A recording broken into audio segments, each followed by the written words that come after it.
야, 이거나 주워서 차비나 해라. 어디서 감히 나랑 위자료를 노네? 주제 파악 좀 하고 살아. 주제 파악 좀. 법원에서 이혼 도장을 찍고 나온 남자는 구겨진 10,000원짜리 지폐를 바닥에 내던졌습니다. 그리고는 보란듯이 내연녀의 허리를 감싸 안으며 비아냥거렸죠. 질척거리지 말고 꺼져. 냄새나니까. 여자는 묵묵히 바닥에 떨어진 돈을 내려다봤습니다. 그리고 10년 동안 쓰고 있던 낡은 뿔테 안경을 그 자리에서 박살 내버렸습니다. 우웅. 바로 그 순간 웅장한 엔진 소리와 함께 검은색 최고급 승용차 행렬이 그녀 앞에 멈춰 섰습니다.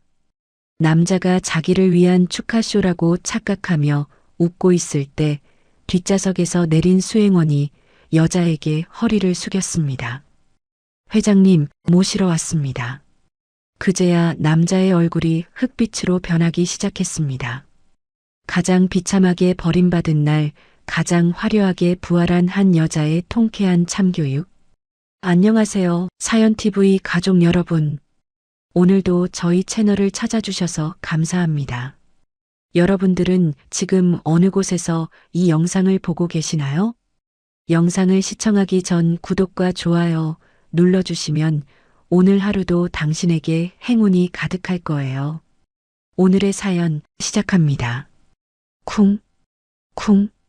가정법원의 육중한 철문이 둔탁한 소리를 내며 닫혔습니다. 마치 10년 묵은 채증이 내려가는 듯 민호가 입술을 쭉 내밀고 휘파람을 불며 법원 돌계단을 가장 먼저 내려왔습니다. 양복 윗단추를 풀어헤친 민호가 세상을 다 가진 사람처럼 두 팔을 번쩍 들어 올리며 허공을 향해 소리쳤습니다. 아이고 시원하다. 이제야 살 것 같네. 지긋지긋한 10년 감옥살이 드디어 끝이다 끝이야.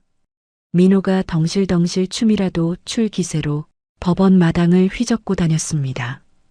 그 뒤를 이어나온 지훈이는 10년의 혼인 생활이 종지부를 찍는 순간에도 아무런 감정의 동요 없이 차가운 눈빛으로 민호의 뒷모습을 응시했습니다. 지훈이가 쓰고 있는 낡은 뿔테 안경 너머로 서늘한 기운이 감돌았습니다. 하지만 민호는 뒤통수가 따갑지도 않은지 법원 입구 기둥 뒤쪽을 향해 손을 흔들며 달려갔습니다. 자기야, 나 나왔어. 오빠 드디어 이혼했다. 기둥 뒤에서 기다리고 있던 내연녀 유라가 민호의 목소리를 듣고는 쪼르르 달려나와 민호의 품에 안겼습니다. 진한 화장에 명품 가방을 든 유라가 보란듯이 지훈이가 들으라는 듯 교태 섞인 목소리로 콧소리를 냈습니다. 오빠, 고생했어. 그 여자가 순순히 도장 찍어주던 위자료 더 달라고 질질 짜고 매달린 거 아니야? 민호가 유라의 허리를 감싸 안으며 지훈이를 턱으로 가리키며 비웃었습니다. 아유 말도 마라. 주제에 자존심은 있어가지고 위자료는 필요 없다고 몸만 나가겠다더라. 내가 아주 속이 다 시원하다. 야, 박지훈, 너 거기서 뭐하냐? 아직도 미련 남았냐? 꿈 깨라 꿈 깨. 우린 이제 남남이니까. 지훈이는 두 사람의 역겨운 애정 행각을 무표정한 얼굴로 바라보았습니다.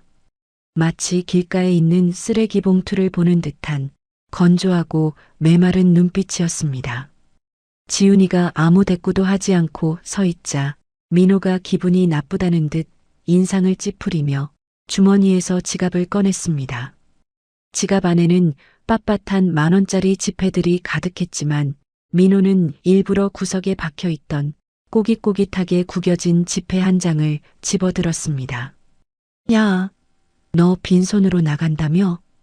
그래도 내가 전 남편으로서 마지막 차비는 베풀어준다. 자, 옛다아, 차비나 해라. 민호가 구겨진 돈을 바닥에 패대기 치듯 던졌습니다. 팔랑거리는 지폐가 지훈이의 낡은 운동화 앞코에 힘없이 떨어졌습니다.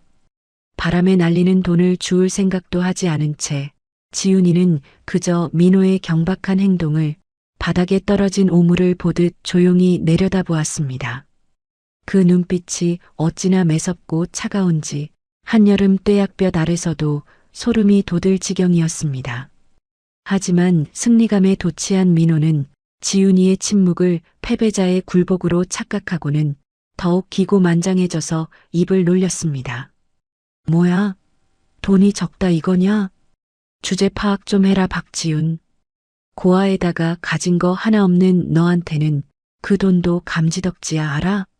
너 같은 거 걷어먹이고 입혀준 게 누군데 어디서 눈을 똑바로 뜨고 쳐다봐? 감히 나를 무시해? 옆에 있던 유라가 까르르 웃음을 터뜨리며 민호의 팔짱을 더 꽉 꼈습니다. 유라가 지훈이의 머리부터 발끝까지 경멸 어린 시선으로 훑어내리며 거들었습니다. 오빠 그만해. 저런 여자랑 말 섞어봤자 우리 수준만 떨어져. 꼴을 좀 봐. 어디서 주워 입은 듯한 저 싸구려 옷 좀 보라고. 냄새나니까 빨리 가자. 우리 오늘 파티해야지? 그래, 우리 자기 말이 맞다. 야, 박지훈.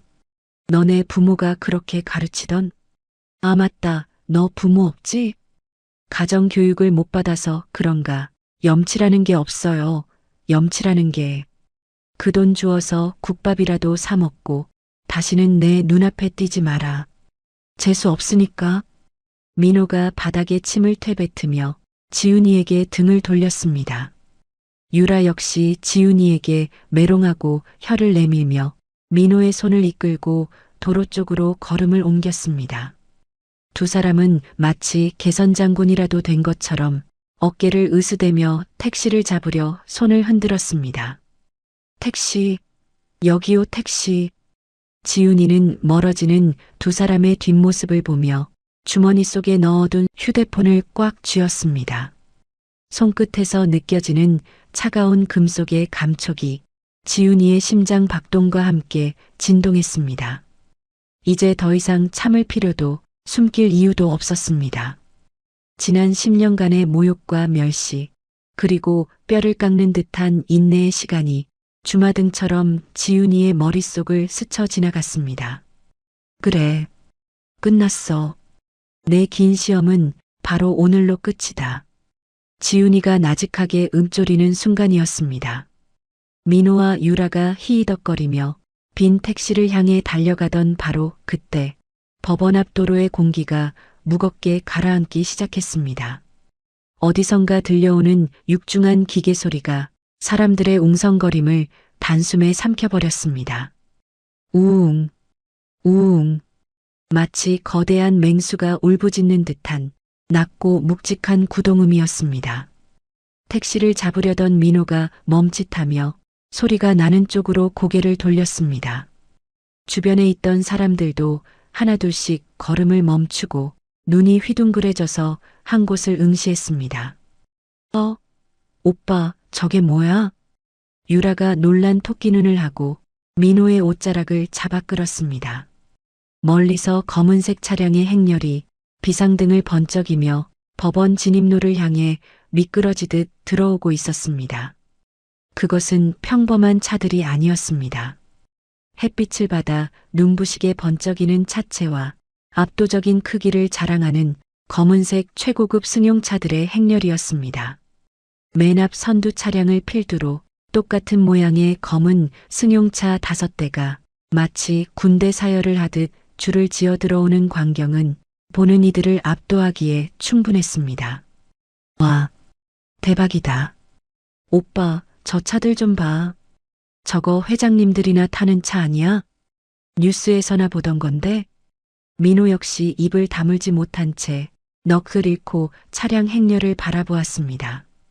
자신이 평생 일해도 바퀴 한 짝도 사기 힘든 최고급 승용차들이 자신의 눈앞으로 다가오고 있었으니까요. 민호는 순간 착각에 빠졌습니다. 자신이 이혼하고 새 출발을 하는 이 순간을 하늘도 축하해 주는 것이라고 말입니다. 이야, 죽인다 죽여. 자기야 봤지? 내가 이혼하자마자 이런 구경도 하고 역시 난 놈은 난 놈인가 보다. 운이 아주 튀었어 튀었어. 검은색 승용차 행렬이 육중한 타이어 소리를 내며 법원 현관 바로 앞까지 들어와 멈춰섰습니다. 기익. 정확한 간격으로 멈춰선 차량들이 주변의 모든 소음을 일순간에 잠재웠습니다.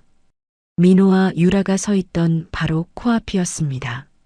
민호는 자신의 초라한 모습도 잊은 채 호기심 가득한 눈으로 차 문이 열리기만을 기다렸습니다.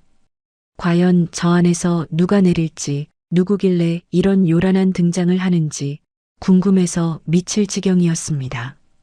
하지만 민호는 꿈에도 상상하지 못했습니다. 이 화려한 등장이 자신을 향한 축포가 아니라 자신의 인생을 송두리째 뒤흔들 지옥의 서막이라는 사실을 말입니다. 그리고 그 중심에 자신이 방금 전 바닥에 돈을 던지며 모욕했던 전 아내 지훈이가 서 있다는 사실조차 전혀 눈치채지 못하고 있었습니다. 잠시 후 선두 차량의 육중한 문이 철커덕 소리를 내며 열렸습니다. 철커덕. 선두 차량의 육중한 문이 열리자 민호가 입을 해벌쭉 벌리며 유라의 어깨를 툭 쳤습니다. 마치 자신이 이 모든 상황의 주인공이라도 된 것처럼 민호의 어깨에 잔뜩 힘이 들어갔습니다. 방금 전까지 지훈이에게 돈을 던지던 그 비열한 표정은 온데간데 없고 한껏 으스대는 표정으로 바뀌어 있었습니다. 자기야, 이거 봐라, 이거 봐. 내가 누누이 말했지? 나 강민호야, 강민호. 내 친구 중에 렌트카 사업하는 놈이 있거든. 내가 오늘 이혼한다고 하니까 축하 선물로 아주 거하게 쌌나 보다야. 유라가 믿기지 않는다는 듯 눈을 반짝이며 민호의 팔에 매달렸습니다. 눈앞에 펼쳐진 검은색 고급 승용차들의 위용에 유라는 입이 다물어지지 않았습니다. 이토록 으리으리한 차는 평생 한번 타볼까 말까한 차였으니까요. 어머 오빠, 진짜야? 오빠 인맥이 이 정도였어? 와, 대박이다 진짜. 나 이런 차 처음 봐. 우리 이거 타고 가는 거야? 나 오늘 완전 호강하네. 아 그럼. 내가 널 위해서 준비했지. 저기 저 꾀재재한 여자랑 살 때는 꿈도 못 꾸던 호사 아니냐? 자 가자. 기사 양반들이 기다리겠다. 민호가 옷매무새를 다듬으며 보란듯이 앞으로 성큼성큼 걸어나갔습니다. 유라 또한 턱을 치켜들고 지훈이를 곁눈질로 흘겨보며 민호의 뒤를 졸졸 따라갔습니다. 지훈이는 그들의 우스꽝스러운 착각을 팔짱을 낀 채 차가운 눈으로 지켜보고 있었습니다. 마치 불 속으로 뛰어드는 불나방을 보는 듯 지훈이의 입가에 싸늘한 조소가 스쳐 지나갔습니다. 척, 척, 척. 그때였습니다. 차량마다 건장한 체격의 사내들이 일사불란하게 차에서 내렸습니다. 검은색 양복을 단정하게 차려입고 귀에는 무전용 이어폰을 꽂은 그들은 한눈에 봐도 범상치 않은 기운을 풍기는 전문 경호원들이었습니다.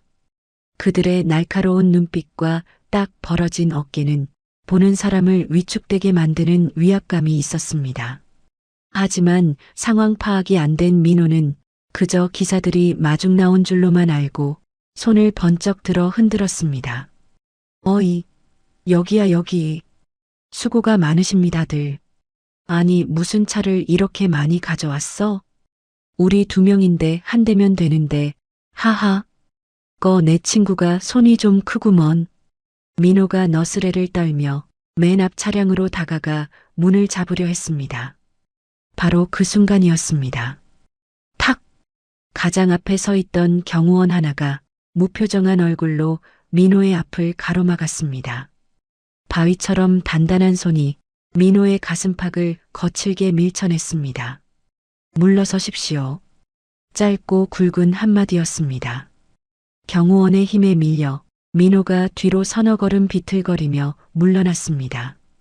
순식간에 벌어진 일에 민호의 얼굴이 벌겋게 달아올랐습니다. 유라가 깜짝 놀라 비명을 질렀습니다.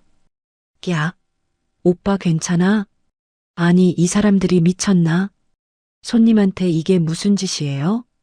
민호가 중심을 잡으며 잔뜩 구겨진 자존심을 세우려 고함을 질렀습니다. 자신을 무시당했다고 생각하니 화가 머리끝까지 치솟았습니다. 이봐요. 당신들 지금 뭐 하는 거야? 내가 누군지 알아? 나 강민호야. 이 차 주인 친구라고. 어디서 감히 손님 몸에 손을 대? 당장 책임자 나오라고 해. 민호가 삿대질을 하며 길길이 날뛰었지만 경호원들은 눈 하나 깜짝하지 않았습니다.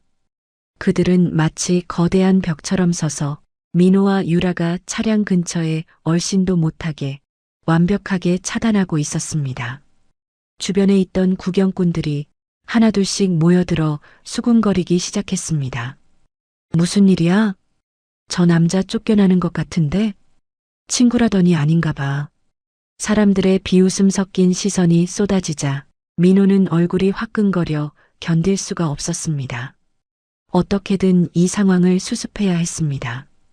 아니 내 친구가 보낸 거 맞다니까. 비켜. 비키라고. 내가 직접 확인해 볼 테니까. 민호가 억지를 부리며 다시 경호원들 사이를 비집고 들어가려 발버둥 쳤습니다. 그때 두 번째 차량의 뒷좌석 문이 부드럽게 열렸습니다. 스르르. 소란스러웠던 법원 앞이 일순간 찬물을 끼얹은 듯 조용해졌습니다. 차 안에서 한 중년의 남성이 내렸습니다. 희끗희끗한 백발을 단정하게 넘기고 최고급 맞춤 양복을 입은 그는 한눈에 봐도 범접할 수 없는 기품이 흘러넘쳤습니다. 지훈이를 오랫동안 모셔온 최측근 김 보좌관이었습니다. 민호는 김 보좌관을 보자마자 자신의 친구가 보낸 높은 사람이라고 착각하고는 반색하며 달려들었습니다. 아이고, 선생님이 책임자시죠? 아니 저것들이 사람을 못 알아보고 밀치고 난리도 아닙니다. 교육을 어떻게 시키신 겁니까? 제가 강민호입니다. 제 친구한테 이야기 들으셨죠? 민호가 굽실거리며 손을 내밀었지만 김 보좌관은 민호를 쳐다보지도 않았습니다. 아니, 마치 투명 인간이라도 대하듯 민호의 존재 자체를 완벽하게 무시했습니다. 김 보좌관의 시선은 오직 한 사람, 저만치 뒤에 서 있는 지훈이에게 고정되어 있었습니다. 또각, 또각. 김 보좌관이 민호를 스쳐 지나가 지훈이를 향해 절도 있는 걸음으로 다가갔습니다. 민호는 허공에 내민 손을 거두지도 못한 채 멍하니 김 보좌관의 뒷모습을 바라보았습니다. 유라가 민호의 옆구리를 찌르며 속삭였습니다. 오빠, 분위기가 좀 이상해. 저 사람 오빠한테 가는 거 아닌 것 같은데? 그럴 리가 없는데. 불길한 예감이 민호의 등줄기를 타고 흘러내렸습니다. 김 보좌관이 지훈이 앞에 멈춰섰습니다. 그리고 주변의 모든 사람이 지켜보는 가운데 허리를 90도로 깊숙이 숙였습니다. 그것은 단순한 인사가 아니었습니다. 지극히 높으신 분을 대하는 최상의 예우를 갖춘 정중한 인사였습니다. 회장님, 오래 기다리셨습니다. 모시러 왔습니다. 회장님, 그 짧은 세 글자가 민호의 고막을 때리고 뇌리를 강타했습니다. 순간 민호는 자신의 귀를 의심했습니다. 잘못 들은 게 아닐까? 회장님이라니? 누구한테? 저 거지 같은 내 전 마누라한테? 뭐야? 방금 뭐라고 했어? 회장님? 민호가 입을 떡 벌리고 말을 잇지 못했습니다. 유라 역시 눈알이 튀어나올 듯이 커져서 손으로 입을 틀어막았습니다. 주변에서 구경하던 사람들도 믿을 수 없는 광경에 웅성거리기 시작했습니다. 웅성? 저 여자가 회장님이라고? 재벌인가 봐. 대박이다 진짜. 지훈이는 익숙한 듯 고개를 끄덕이며 김 보좌관의 인사를 받았습니다. 그리고 천천히 손을 들어 자신의 얼굴을 가리고 있던 낡고 투박한 뿔테 안경을 벗어냈습니다. 안경이 벗겨지자 그동안 가려져 있던 지훈이의 진짜 얼굴이 드러났습니다. 화장기 없는 맨얼굴이었지만 그 눈빛만은 형형하게 빛나고 있었습니다.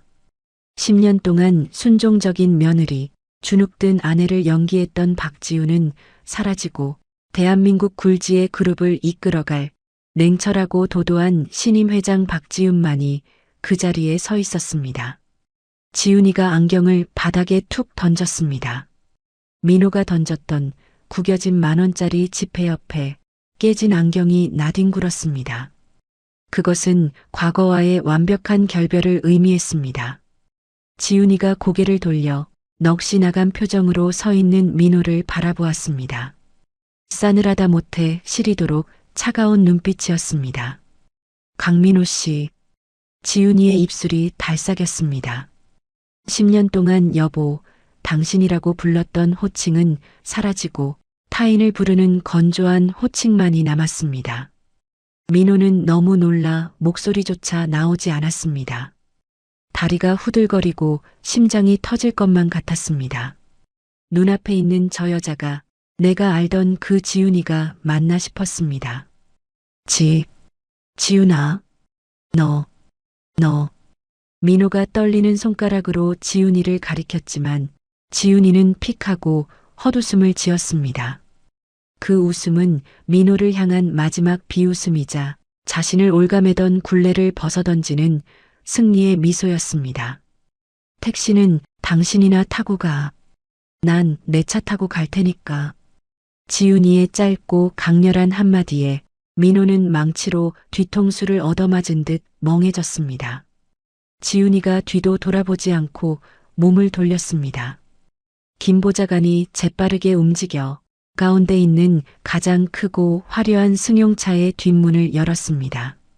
경호원들이 일제히 허리를 숙여 인사했습니다. 안녕하십니까? 회장님.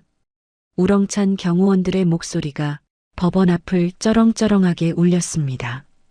지훈이는 보란듯이 당당한 걸음으로 최고급 승용차의 뒷좌석에 몸을 실었습니다. 10년 동안 민호의 눈치를 보며 좁은 방구석에서 숨죽여 울던 여자는 없었습니다. 오직 천하를 호령할 여장부의 뒷모습만이 민호의 시야에 가득 찼습니다. 쾅!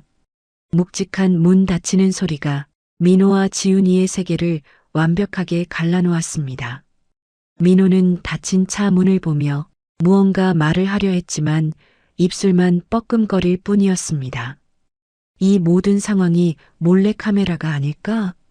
내가 지금 꿈을 꾸고 있는 건 아닐까? 현실을 부정하고 싶었지만 눈앞의 현실은 너무나도 명확했습니다. 부웅! 지훈이를 태운 차량 행렬이 미끄러지듯 법원 주차장을 빠져나가기 시작했습니다. 비상등을 켠 검은 승용차들이 위풍당당하게 도로를 장악하며 멀어져 갔습니다. 남겨진 것은 바닥에 뒹구는 구겨진 10,000원짜리 지폐와 깨진 안경, 그리고 넋이 나간 두 남녀뿐이었습니다. 오빠, 이게 무슨 일이야? 저 여자, 진짜 회장님이었어? 오빠 알고 있었어? 말 좀 해봐. 유라가 민호의 팔을 잡고 흔들며 비명을 질렀습니다. 하지만 민호는 아무 말도 할 수 없었습니다. 다리에 힘이 풀려버린 민호가 그 자리에 털썩 주저앉고 말았습니다. 민호의 동공이 지진이 난 듯 심하게 흔들렸습니다. 머릿속이 하얗게 변해버렸습니다. 자신이 10년 동안 무시하고 구박했던 아내가 사실은 상상조차 할 수 없는 높은 분이었다니. 내가 방금 그분에게 돈을 던지며 꺼지라고 했다니. 등줄기에서 식은 땀이 비 오듯 쏟아졌습니다. 말도 안 돼. 이건 말도 안 돼. 박지훈이 회장님이라니. 내가 무슨 짓을 한 거야. 민호가 떨리는 손으로 바닥을 짚었습니다. 멀어져가는 검은 승용차의 붉은 미등이 마치 민호의 파멸을 경고하는 섬뜩한 눈빛처럼 보였습니다. 땅바닥의 냉기가 엉덩이를 타고 올라왔지만 민호는 일어날 수 없었습니다. 이제야 비로소 자신이 걷어찬 것이 넝마가 아니라 황금알을 낳는 거위였다는 사실을 뼈저리게 깨닫기 시작했으니까요. 하지만 후회하기엔 이미 너무 늦어버렸습니다. 지훈이의 차는 이미 민호의 손이 닿을 수 없는 저 멀리 아주 먼 곳으로 사라져버렸습니다. 민호의 입에서 짐승의 울음소리 같은 처절한 탄식이 터져나왔습니다. 아이고, 아이고. 지훈이가 떠나고 1시간 뒤 법원 앞 벤치에는 정막만이 감돌았습니다. 다리에 힘이 풀려 주저앉았던 민호가 겨우 정신을 차리고 벤치에 걸터 앉았습니다. 옆에 있던 유라가 민호의 어깨를 마구 흔들어댔습니다. 오빠, 정신 좀 차려봐. 아까 그 여자 진짜 회장님 맞아? 오빠랑 10년이나 살았잖아. 어떻게 모를 수가 있어? 말 좀 해봐. 답답해 죽겠네. 민호가 멍한 눈으로 허공을 응시하며 떨리는 손으로 주머니를 뒤적였습니다. 손전화를 꺼내는 손이 사시나무 떨듯 심하게 떨렸습니다. 민호가 침을 꿀꺽 삼키며 떨리는 손가락으로 검색창을 눌렀습니다. 설마, 아닐 거야. 아닐 거야. 그 여자가 무슨 재벌이야. 고아원 출신이라는데. 내가 직접 확인해 봐야겠어. 민호가 검색창에 박지훈 3글자를 입력했습니다. 잠시 후 화면에 뜬 검색 결과를 본 민호의 눈이 터질 듯이 커졌습니다. 속보 은둔의 경영 후계자 박지훈, 오늘 신임 회장 정격 취임. 단독 10년 만에 모습 드러낸 재벌가 3세. 그녀는 누구인가? 기사 제목 아래에는 방금 전 법원 앞에서 봤던 안경을 벗은 지훈이의 사진이 대문짝만하게 실려 있었습니다. 차가운 눈빛, 도도한 표정, 사진 속 여자는 분명 자신의 전 아내 박지훈이었습니다. 민호가 숨을 들이키며 손전화를 바닥에 떨어뜨릴 뻔했습니다. 유라가 민호의 손에서 전화기를 낚아채듯 가져가 화면을 뚫어져라 쳐다보았습니다. 이거 진짜네? KG그룹 박지훈. 대한민국 서열 5위 기업. 오빠, 대박이다. 오빠 전 부인이 우리나라에서 제일 부자 중 한 명이었어? 와, 소름 돋아. 유라의 호들갑에도 민호는 아무 말도 할 수 없었습니다. 머릿속이 윙윙거리는 이명으로 가득 찼습니다. 지난 10년의 기억이 주마등처럼 스쳐 지나갔습니다. 돈 한 푼 아끼려고 콩나물 값을 깎던 지훈이, 자신이 먹다 남긴 밥으로 끼니를 때우던 지훈이, 명절이면 하루 종일 전을 부치면서도 군소리 한마디 없던 그 여자가 사실은 대한민국을 움직이는 재벌가의 주인이었다니. 내가 무슨 짓을 한 거지? 황금알을 낳는 거위배를 내 손으로 갈라버린 거야? 아니야. 이건 꿈이야. 말도 안 돼. 민호가 머리를 감싸쥐고 괴로워했습니다. 자신이 걷어찬 복이 얼마나 큰지 가늠조차 되지 않았습니다. 한편 그 시각 기업 본사 집무실, 최고급 가죽 의자에 앉은 지훈이가 창밖으로 보이는 서울 시내를 내려다보고 있었습니다. 그녀의 뒤에는 김 보좌관이 결제 서류를 든 채 공손하게 서 있었습니다. 지훈이가 천천히 의자를 돌려 김 보좌관을 바라보았습니다. 김 보좌관. 네, 회장님. 그 사람 지금쯤 알았겠군요. 내 정체가 뭔지. 지훈이의 목소리에는 일말의 감정도 실려 있지 않았습니다. 김 보좌관이 고개를 끄덕이며 대답했습니다. 네, 언론 보도가 나갔으니 지금쯤 땅을 치고 있을 겁니다. 어떻게 처리할까요? 지훈이가 책상 위에 놓인 서류 봉투 하나를 김 보좌관 앞으로 툭 밀었습니다. 봉투 겉면에는 내부 감사 보고서라는 글씨가 붉은색으로 선명하게 찍혀 있었습니다. 강민호가 다니는 회사, 우리 그룹 협력 업체죠? 네, 그렇습니다. 회장님의 배려로 지난 10년간 우리 그룹 물량을 독점으로 받아왔습니다. 강민호 씨도 그 덕분에 능력에 맞지 않게 과장 자리까지 올라갔고요. 이제 그 배려 거둘 때가 됐네요. 이 봉투 안에 강민호가 그동안 회사 공금을 횡령해서 도박 자금으로 쓴 내역이 다 들어있어요. 이걸 지금 당장 그 하청업체 대표에게 보내세요. 김 보좌관의 눈빛이 반짝였습니다. 지훈이는 10년 동안 민호의 비행을 알고도 묵인해왔던 것입니다. 오직 이 순간 가장 처절한 복수를 위해서 말입니다. 알겠습니다. 그리고 강민호 씨가 살고 있는 아파트도 회사 명의의 사택으로 되어 있습니다. 이것도 바로 조치할까요? 물론이죠. 내 회사 돈으로 먹고 살면서 나를 기만하고 쫓아낸 데가 똑똑히 치르게 해야죠. 지금 즉시 집행하세요. 단 1초도 지체하지 말고. 지훈이의 명령은 단호했습니다. 김 보좌관이 허리를 숙여 인사를 하고는 신속하게 집무실을 빠져나갔습니다. 홀로 남은 지훈이는 책상 위에 놓인 가족사진 액자를 엎어버렸습니다. 사진 속에는 환하게 웃고 있는 민호와 그 옆에서 주눅든 표정으로 서 있는 과거의 지훈이가 있었습니다. 잘 가라, 강민호. 내가 파놓은 지옥 구덩이에 내 발로 들어가는 꼴 잘 지켜봐 줄게. 같은 시각 민호는 법원 앞을 떠나지 못한 채 안절부절 못하고 있었습니다. 불안한 마음에 손톱을 물어뜯던 민호가 문득 무언가 생각난 듯 급하게 휴대폰 번호를 눌렀습니다. 그래, 장모님. 아니지. 유모라고 했었나? 그 할머니한테 전화해보자. 내가 사정하면 지훈이 마음을 돌려줄지도 몰라. 그 할머니 나한테 꼼짝 못했잖아. 민호는 지훈이의 유일한 가족이라 믿었던 유모의 번호를 눌렀습니다. 결혼 생활 내내 장모 대접은커녕 식모 취급하며 하대했던 노인이었습니다. 뚜 신호음이 가는 동안 민호의 입술이 바짝바짝 말랐습니다. 유라가 옆에서 팔짱을 낀 채 한심하다는 듯 혀를 찼습니다. 오빠, 구질구질하게 왜 그래? 이미 끝난 마당에 전화는 해서 뭐하게? 위자료라도 더 뜯어내려고? 조용히 좀 해봐. 이게 다 널 위해서야.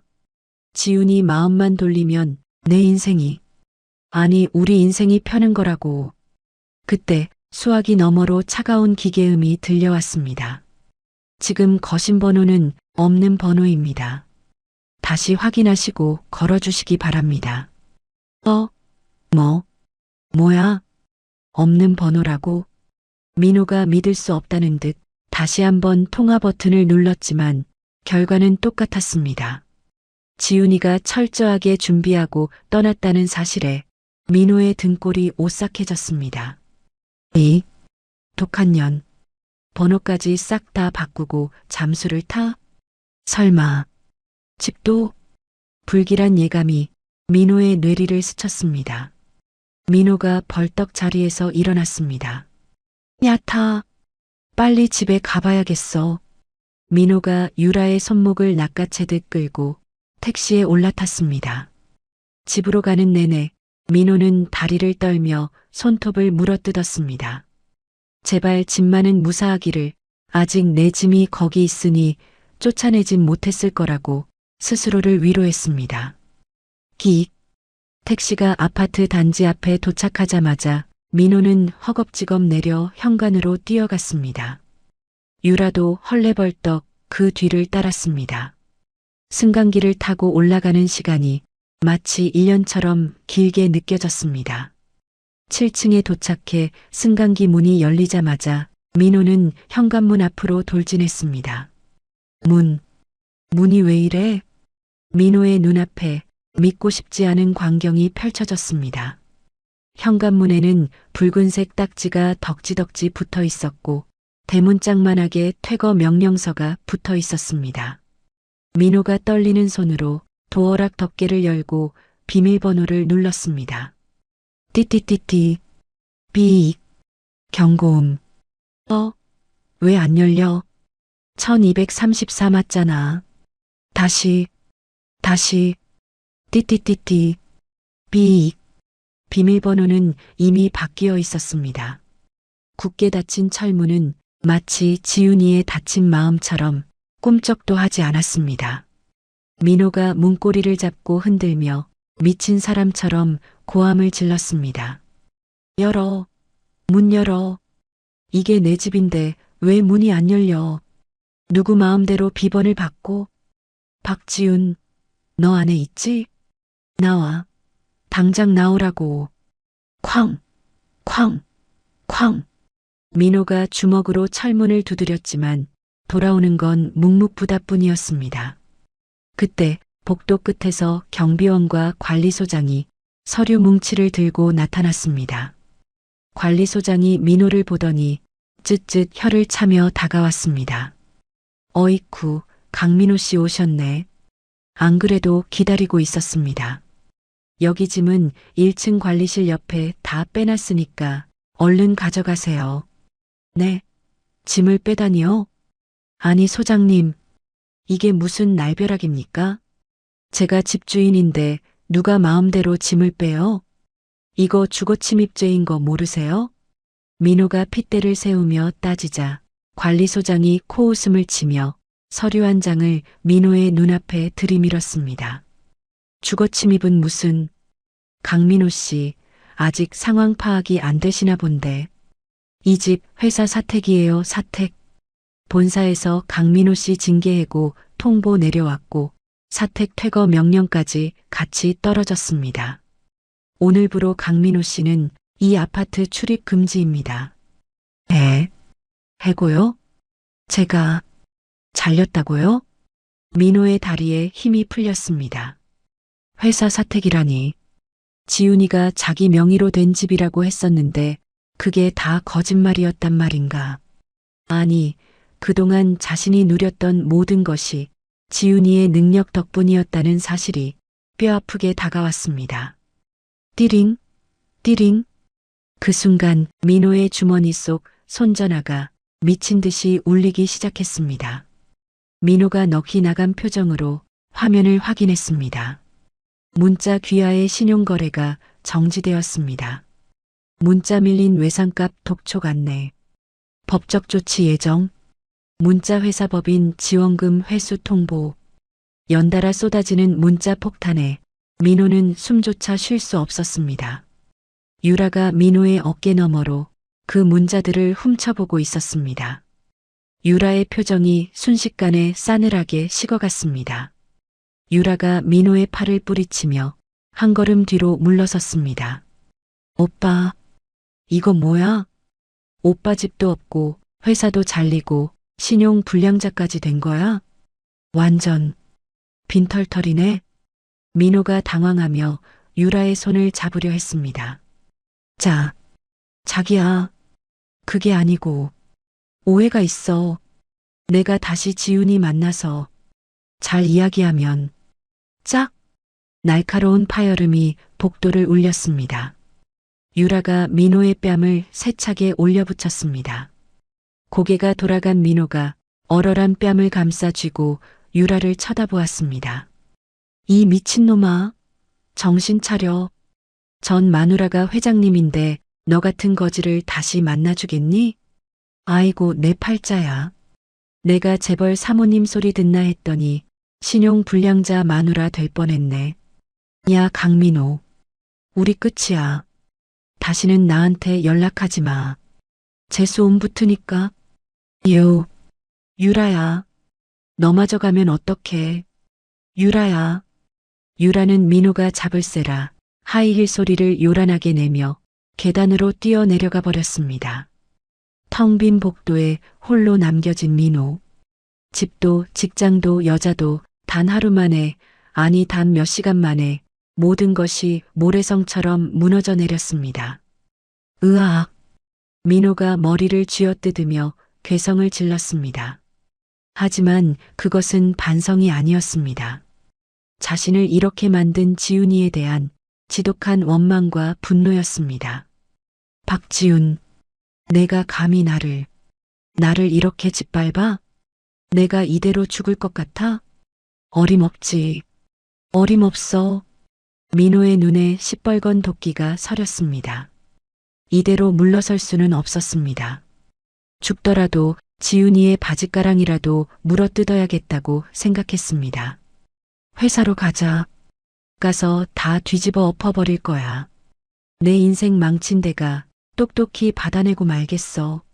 민호가 비틀거리는 걸음으로 승강기에 다시 올랐습니다. 그의 발걸음은 스스로 파멸의 구렁텅이로 들어가는 줄도 모른 채 지훈이의 회사 본사를 향하고 있었습니다. 주머니 속에는 지훈이가 던져주고 간 구겨진 10,000원짜리 지폐 한 장만이 달랑거리고 있었습니다. 그것이 민호에게 남은 유일한 전 재산이었습니다. 기익. 민호가 탄 영업용 차량이 거친 소리를 내며 기업 본사 정문 앞에 멈춰 섰습니다. 민호는 주머니에 있던 지훈이가 던져주었던 꼬깃꼬깃한 10,000원짜리를 꺼내 기사에게 신경질적으로 건넸습니다. 여기요. 됐죠? 차 문을 쾅 닫고 내린 민호가 고개를 들어 눈앞에 우뚝 솟은 마천루를 올려다보았습니다. 하늘을 찌를 듯 높게 솟은 통유리 건물은 오후의 햇살을 받아 눈부시게 번쩍이고 있었습니다. 대한민국 서열 5위 KG그룹 본사의 위용은 실로 대단했습니다. 민호는 그 압도적인 크기에 순간적으로 주눅이 들어 어깨를 움츠렸습니다. 지나가는 직원들은 모두 말끔한 정장에 사원증을 목에 걸고 바쁘게 움직이고 있었고 자신은 넥타이가 풀어 헤쳐진 채 땀에 젖은 셔츠를 입고 헐떡거리는 꼴이었습니다. 초라함이 밀려왔지만 곧이어 억울함과 분노가 그 자리를 채웠습니다. 내 마누라 회사인데, 내가 여기 주인 남편인데 감히 나를 내쫓아? 누구 마음대로. 민호가 어금니를 꽉 깨물며 주먹을 불끈 쥐었습니다. 지금 당장 들어가서 자신이 누구인지 세상 천지에 알리고 지훈이의 바짓가랑이라도 잡아서 빼앗긴 것들을 되찾아야겠다는 생각뿐이었습니다. 민호가 본관 회전문을 거칠게 밀치고 건물 안으로 성큼성큼 들어갔습니다. 중앙홀의 높은 천장과 대리석 바닥이 번쩍거리는 내부는 마치 다른 세상에 온 듯 화려했습니다. 민호는 곧장 중앙 안내소로 달려갔습니다. 안내소에 앉아있던 여직원이 잔뜩 흥분한 민호를 보고 눈을 동그랗게 떴습니다. 어떻게 오셨습니까? 민호가 안내 데스크를 손바닥으로 쾅 내리치며 고래고래 고함을 질렀습니다. 아, 박지훈 나오라고 해. 박지훈 회장 어디 있어? 당장 내려오라고 해. 갑작스러운 고성에 지나가던 직원들이 걸음을 멈추고 민호를 쳐다보았습니다.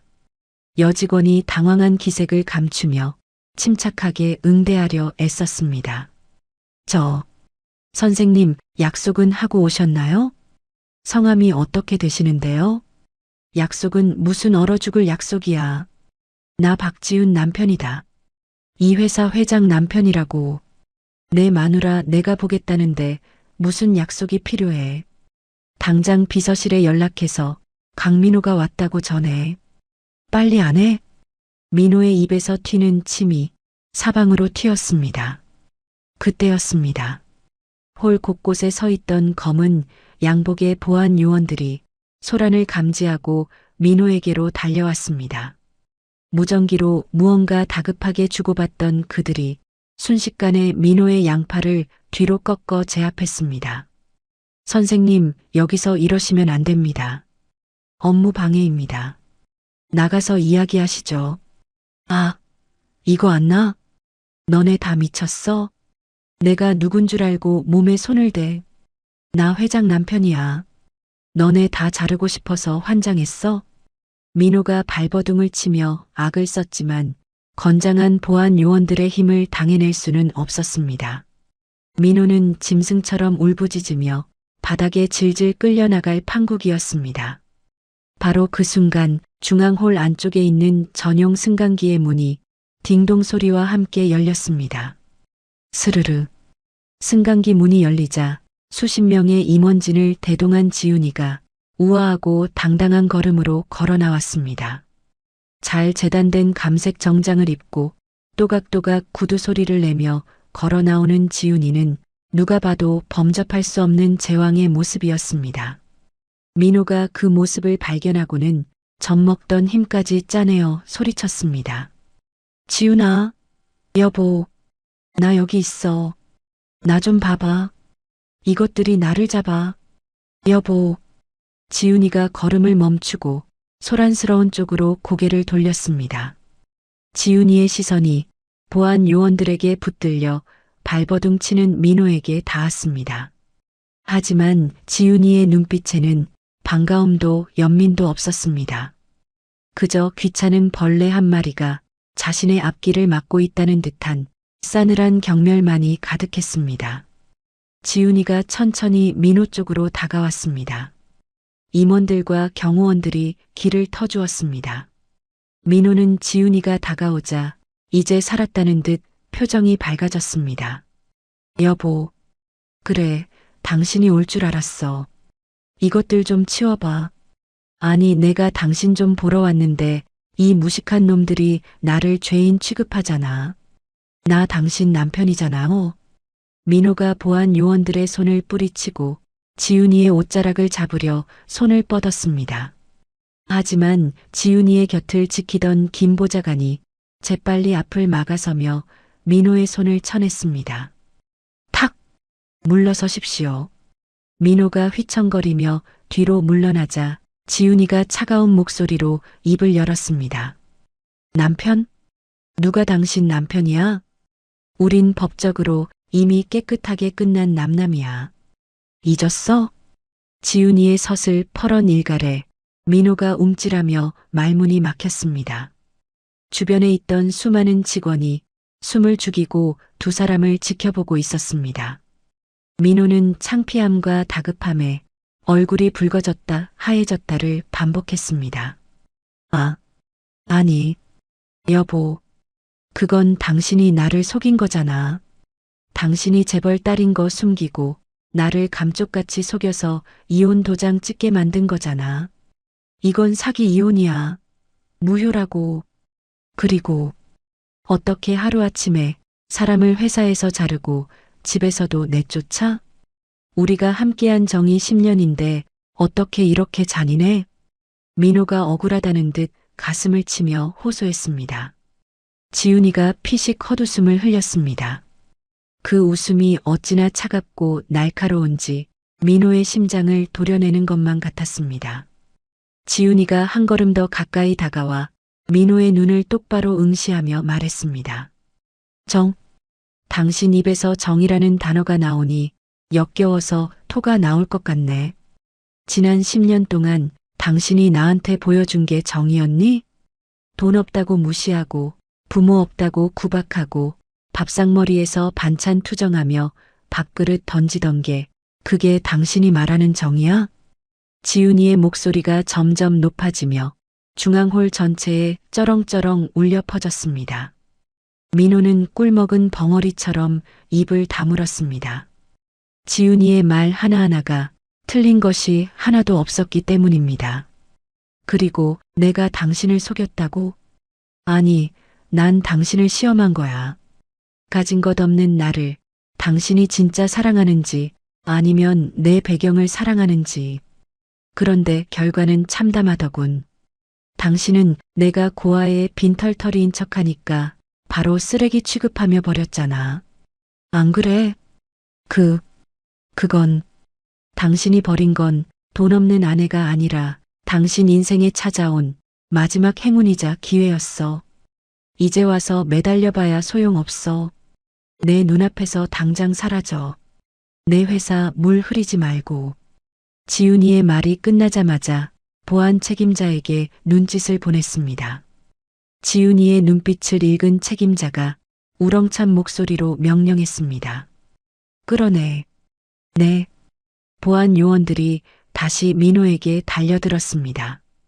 이번에는 봐주지 않겠다는 듯 민호의 팔다리를 짐짝처럼 들어올렸습니다. 민호가 허공에 대롱대롱 매달려 발버둥을 치며 비명을 질렀습니다. 이거 놓으라고. 야, 박지훈, 내가 사람이냐? 내가 이대로 물러날 것 같아? 두고 봐. 내가 가만 안 둬. 박지훈. 민호의 처절한 외침이 멀어지며 지훈이는 옷에 묻은 먼지를 털어내듯 냉정하게 몸을 돌려 승강기 쪽으로 걸어갔습니다. 직원들은 지훈이의 단호한 모습에 속으로 감탄하며 고개를 숙였습니다. 철퍼덕. 회사 정문방, 뜨겁게 달궈진 아스팔트 바닥 위로 민호가 볼품없이 내동댕이 쳐졌습니다. 양복 바지는 찢어지고 구두 한 짝은 벗겨져 저만치 굴러갔습니다. 지나가던 행인들이 바닥에 널브러진 민호를 보며 손가락질하고 수군거렸습니다. 어머, 저 사람 봐. 회사에서 쫓겨났나 봐. 낮술을 마셨나? 왜 저래? 민호는 치밀어 오르는 수치심에 얼굴을 들 수가 없었습니다. 몸도 아팠지만 마음이 더 갈기갈기 찢어지는 것 같았습니다. 무엇보다 견딜 수 없는 건 지훈이의 그 경멸 어린 눈빛이었습니다. 자신을 벌레 보듯 하던 그 눈빛이 머릿속에서 떠나지 않았습니다. 으윽. 민호가 신음소리를 내며 비틀비틀 일어섰습니다. 벗겨진 구두를 주워 신고 절뚝거리며 정문 앞을 벗어났습니다. 어디로 가야 할지 막막했습니다. 돌아갈 집도 없고 주머니엔 돈 한 푼 없었습니다. 카드도 정지되었으니 찜질방이나 여관에 갈 수도 없는 노릇이었습니다. 그날 밤 민호는 근처 공원 벤치에 신문지 몇 장을 깔고 몸을 웅크렸습니다.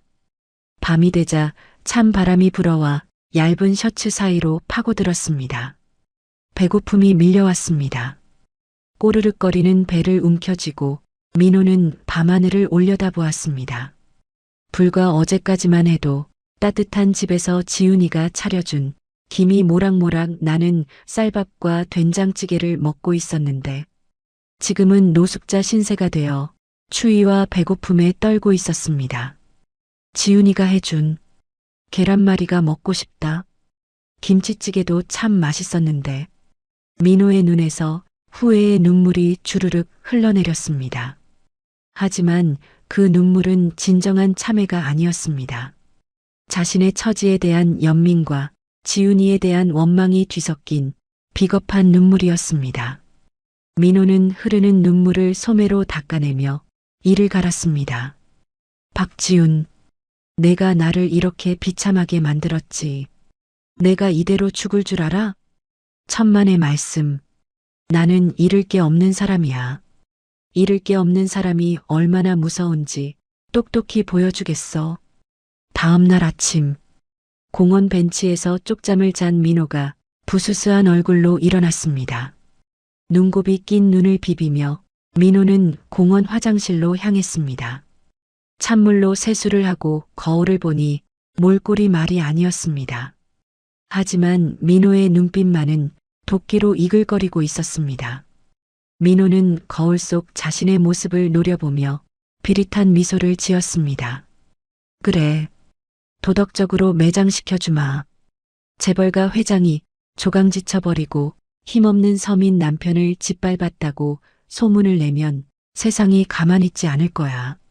돈이라도 뜯어내야 내가 살 거 아니냐. 민호가 젖은 머리를 대충 털고 화장실을 나섰습니다. 그의 발걸음은 비열하고 끔찍한 계획을 실행하기 위해 유료 컴퓨터 대여소가 있는 골목으로 향하고 있었습니다. 지훈이를 무너뜨리기 위한 민호의 마지막 발악이 시작되고 있었습니다. 하지만 민호는 몰랐습니다. 자신이 파고 있는 것이 지훈이의 무덤이 아니라 바로 자기 자신의 무덤이라는 사실을 말입니다. 그로부터 일주일 후, 와, 짝, 짝, 짝, 우레와 같은 박수 소리가 기업 대강당을 가득 메웠습니다. 수백 명의 주주와 임직원들이 자리에서 일어나 뜨거운 환호를 보냈습니다. 단상 위에 선 지훈이는 자신감 넘치는 표정으로 주주들을 향해 깊이 고개를 숙였습니다. 지난 일주일간 지훈이는 밤잠을 설쳐가며 기업이 나아가야 할 새로운 방향을 제시했고 오늘 주주총회에서 그 능력을 완벽하게 증명해냈습니다. 맨 앞줄에 앉아있던 명예회장 지훈이의 아버지가 흐뭇한 미소를 지으며 자리에서 일어났습니다. 여러분, 보셨습니까? 제 딸이라서가 아니라 정말 대단하지 않습니까? 지난 10년 동안의 현장 경험이 헛되지 않았다는 것을 오늘 제 눈으로 똑똑히 확인했습니다. 이제 우리 기업의 미래는 신임 회장에게 믿고 맡겨도 되겠습니다. 명예 회장의 호탕한 목소리에 다시 한번 박수갈채가 쏟아졌습니다. 지훈이는 벅차오르는 감동을 억누르며 마이크를 잡았습니다. 감사합니다. 지난 10년 동안 저는 가장 낮은 곳에서 사람들의 진짜 모습을 보았습니다. 돈이 없으면 무시당하고 배경이 없으면 짓밟히는 서름을 뼈저리게 겪었습니다. 하지만 그 시간이 있었기에 저는 사람을 귀하게 여기는 법을 배웠습니다. 앞으로 우리 기업은 숫자보다 사람을 먼저 생각하는 따뜻하고 강한 기업이 될 것입니다. 지훈이의 진심 어린 연설에 몇몇 주주들은 눈시울을 붉히기도 했습니다. 행사가 모두 끝나고 지훈이는 아버지와 함께 강물이 내려다 보이는 고급 식당으로 향했습니다. 은은한 조명이 비치는 창가 자리에 부녀가 마주 앉았습니다. 지배인이 조심스러운 손길로 붉은 포도주를 잔에 따랐습니다. 명예 회장이 지훈이의 잔에 자신의 잔을 가볍게 부딪혔습니다. 챙! 맑고 고운 소리가 울려 퍼졌습니다. 지훈아, 축하한다. 오늘 정말 멋졌다. 내 엄마가 살아있었다면 얼마나 기뻐했을까 싶구나. 감사해요, 아버지. 다 아버지가 믿고 기다려주신 덕분이에요. 제가 고집부려서 평범한 사람과 살아보겠다고 나갔을 때도 묵묵히 지켜봐 주셨잖아요. 지훈이가 포도주 한 모금을 머금자 향긋하고 달콤한 맛이 입안을 감돌았습니다. 지난 10년의 쓴맛이 이 한 잔으로 씻겨 내려가는 듯 했습니다. 명예 회장이 지훈이의 손을 따뜻하게 감싸주었습니다. 그의 손은 세월의 흔적으로 거칠었지만 그 온기만은 누구보다 따뜻했습니다. 미안하다. 그동안 그놈한테 당하는 수모를 모른 척 지켜보는 게 아비로서 정말 힘들었다. 당장이라도 가서 그놈 멱살을 잡고 싶었지만 내가 스스로 깨닫고 일어설 때까지 기다리는 게 도리라고 생각했어. 고생 많았다, 내 딸. 아버지의 눈가에 물기가 어렸습니다. 지훈이 또한 코끝이 찡해져 왔습니다. 아니에요, 아버지. 그 시간이 없었다면 저도 사람 보는 눈이 없는 철부지 재벌 3세로 남았을 거예요. 이제는 알아요. 누가 진짜 내 편이고 누가 가짜인지. 이제 제 인생 누구보다 화려하고 멋지게 살 거예요. 보란 듯이요. 그래, 그래야지. 이제 너를 위해 살아라. 사고 싶은 거 다 사고 하고 싶은 거 다 하면서 너는 그럴 자격이 있어. 두 사람은 서로를 바라보며 환하게 웃었습니다. 창밖으로 보이는 서울의 야경이 지훈이의 앞날처럼 찬란하게 빛나고 있었습니다. 한편 그 시각, 도심의 뒷골목, 허름한 건물의 지하 한증막 휴게실, 쾌쾌한 땀 냄새와 곰팡이 냄새가 진동하는 그곳에 민호가 널브러져 있었습니다. 일주일째 씻지 못해 머리는 떡이 졌고 수염은 덥수룩하게 자라 노숙자와 다를 바 없는 몰골이었습니다. 민호는 남들이 먹다 남기고 간 식은 계란과 찌그러진 식혜통을 하이에나처럼 노려보고 있었습니다. 아이고 배고파. 저 아줌마 왜 안 가나? 빨리 좀 가지. 옆자리에 있던 아줌마가 자리를 뜨자마자 민호는 번개같이 몸을 날려 남은 계란 반쪽을 입안으로 털어 넣었습니다. 목이 메어 캑캑거리면서도 식혜통에 남은 찌꺼기까지 탈탈 털어 마셨습니다. 비참했습니다. 일주일 전만 해도 최고급 식당은 아니더라도 끼니 걱정은 안 하고 살았는데 지금은 남이 먹다 버린 음식이나 훔쳐먹는 신세라니. 젠장, 젠장. 민호가 바닥을 치며 욕을 내뱉었습니다.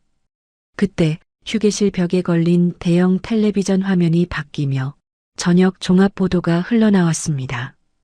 다음 소식입니다. KG그룹의 새로운 수장으로 취임한 박지윤 회장이 파격적인 행보로 주목받고 있습니다.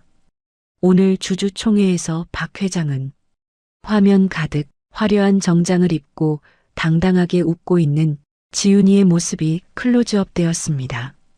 주변에는 기자들이 몰려들어 플래시를 터뜨리고 있었습니다.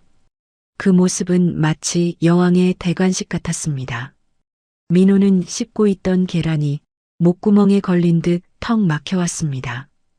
배가 아팠습니다. 단순히 배가 고파서가 아니라 속이 뒤틀리고 창자가 꼬이는 듯한 지독한 질투와 시기심 때문이었습니다. 박지윤, 너는 저기서 저렇게 웃고 있다 이거지? 나는 이렇게 시궁창에 처박혀 있는데 너 혼자 저렇게 빛이 난다 이거지? 민호의 눈에 시뻘건 핏발이 섰습니다. 텔레비전 속 지윤이는 너무나 행복해 보였고 거울 속에 비친 자신은 너무나 초라했습니다. 이 격차를 견딜 수가 없었습니다. 자신이 버린 여자가 저렇게 잘 나간다는 사실을 인정하기 싫었습니다.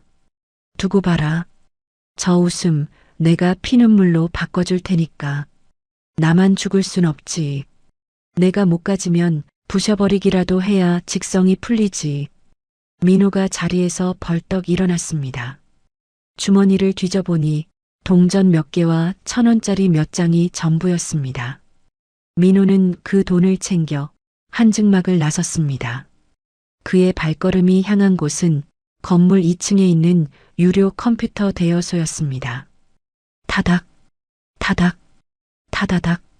어두컴컴한 방 안 모니터 불빛만이 민호의 번들거리는 얼굴을 비췄습니다. 민호는 익명 게시판에 접속해 미친 사람처럼 자판을 두드리기 시작했습니다. 손가락이 움직일 때마다 악의에 찬 거짓말들이 화면을 채웠습니다.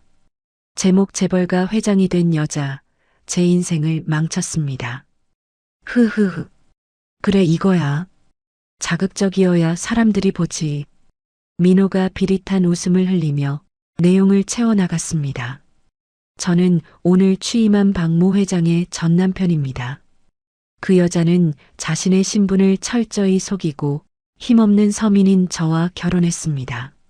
10년 동안 저를 머슴처럼 부려먹다가 회장이 되자마자 헌신짝처럼 버렸습니다. 심지어 저희 부모님이 물려주신 집까지 빼앗고 회사에 압력을 넣어 저를 해고시켰습니다. 재벌의 갑질에 한 가정의 가장이 길거리로 나앉았습니다. 여러분이 이 억울함을 좀 풀어주십시오. 거짓말이었습니다. 머슴처럼 산 건 지윤이었고 집은 회사 사택이었으며 해고는 본인의 횡령 때문이었습니다. 하지만 민호에게 진실 따위는 중요하지 않았습니다.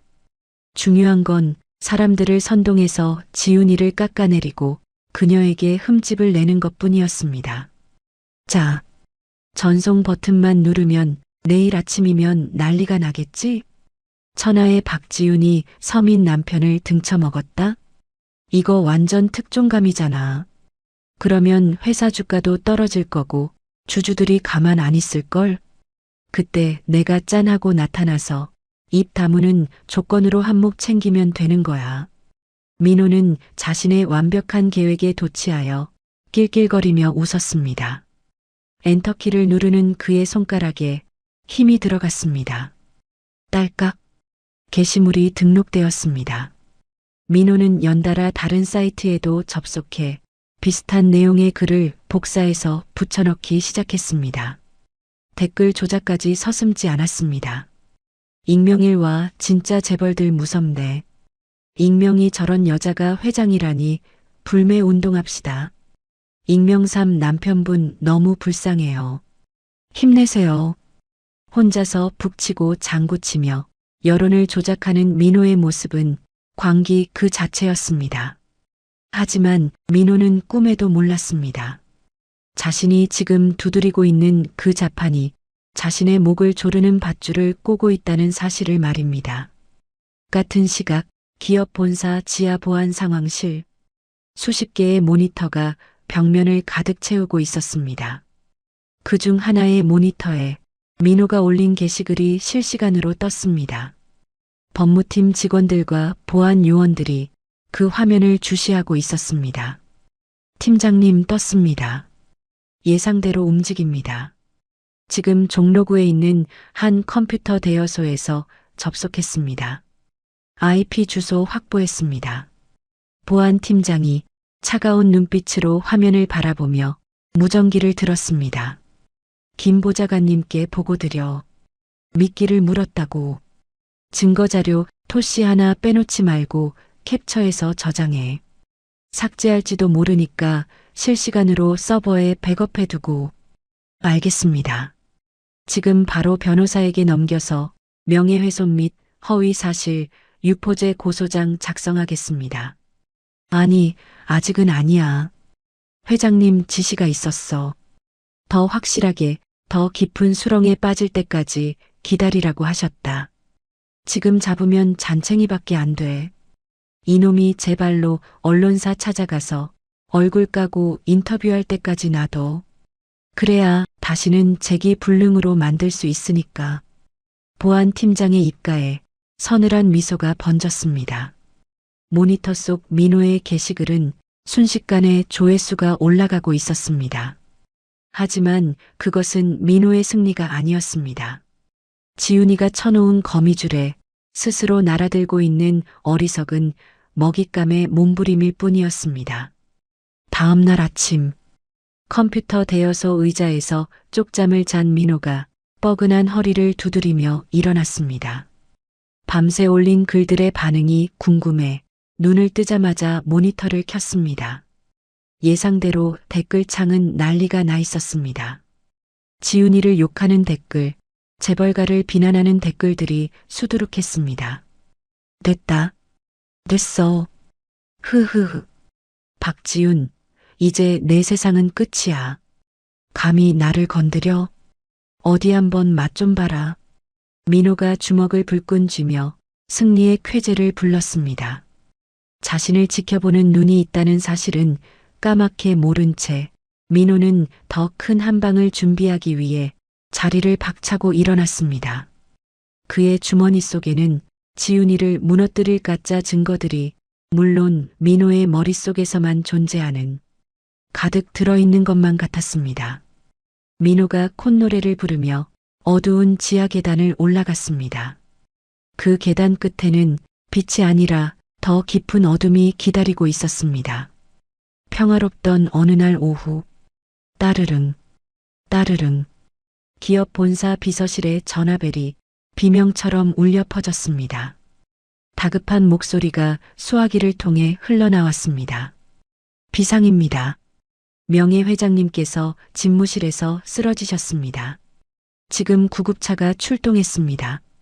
평온했던 기업은 순식간에 벌집을 쑤셔놓은 듯 발칵 뒤집혔습니다. 명예회장의 심장 이상 증세 소식이 삽시간에 사내 통신망을 타고 퍼져나갔습니다. 지훈이는 보고를 받자마자 얼굴이 하얗게 질려 병원으로 달려갔습니다. 삐뽀, 삐뽀, 요란한 경적을 울리며 구급차가 병원 응급실 앞에 도착했습니다. 의료진이 긴박하게 침대를 끌고 들어갔고 지훈이는 그 뒤를 따르며 아버지의 손을 놓지 못했습니다. 아버지, 정신 차리세요. 아버지. 다행히 응급처치는 빨랐지만 명예회장은 의식을 찾지 못한 채 중환자실로 옮겨졌습니다. 지훈이는 창백해진 얼굴로 아버지의 곁을 지켰습니다. 하지만 세상은 지훈이의 슬픔을 기다려주지 않았습니다. 웅성, 웅성, 명예회장님이 위독하다며? 경영권은 어떻게 되는 거야? 주가가 벌써 곤두박질 치고 있어. 언론 보도가 나가자마자 주식시장이 요동치기 시작했습니다. 이사회의 일부 세력들은 아버지의 위독함을 걱정하기는커녕 이 기회에 경영권을 흔들어 보려고 지훈이를 압박해오기 시작했습니다. 지훈이는 안팎으로 밀려드는 시련에 입술을 깨물며 버티고 있었습니다. 바로 그 시각 병원 근처 국밥집에서 텔레비전을 보고 있던 민호의 눈이 번쩍 뜨였습니다. 화면 하단에 흐르는 속보 자막이 민호에게는 기회라는 이름의 동화줄처럼 보였습니다. 속보 K지그룹 명예회장, 심장마비로 병원 긴급 이송, 위독한 상태, 흐흐흐. 하늘이 나를 돕는구나. 박지윤이 지금 정신없겠지? 아버지는 쓰러졌지. 회사는 난리 났지. 이럴 때 내가 가서 불을 지르면 활활 잘도 타오르겠어. 민호가 입가에 묻은 국물을 소매로 쓱 닦아내며 비열한 웃음을 흘렸습니다.